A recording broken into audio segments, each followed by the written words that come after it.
फलस्तीन की दुआ में पढ़ना और इस्लाम का झंडा लहराना और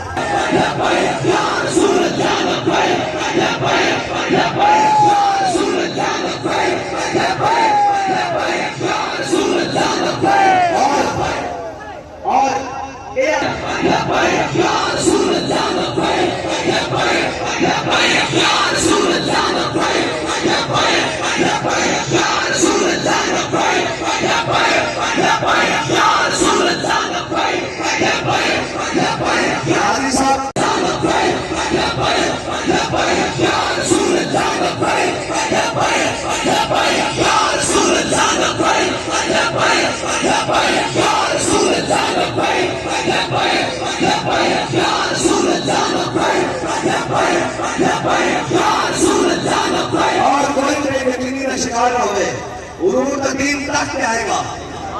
सारा काम है मेहनत करना। मोहम्मद होना